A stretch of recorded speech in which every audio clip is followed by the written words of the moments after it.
mafampy fanontaniana efa vonona efa complet daholo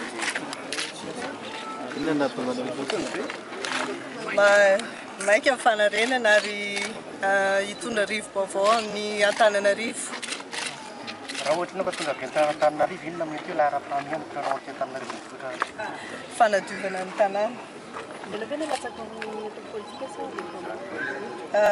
Antoko politika koa ny antoko politika.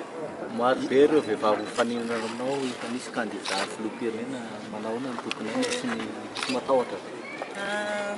Efa vonona ohatra izao hitanareo zao.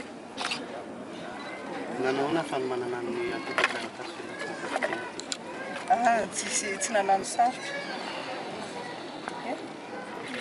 Zany hoe efa nisafidiana mihitsy ke zany le daty androany amin'izao ora farany zao ny anaterana an'le dossier.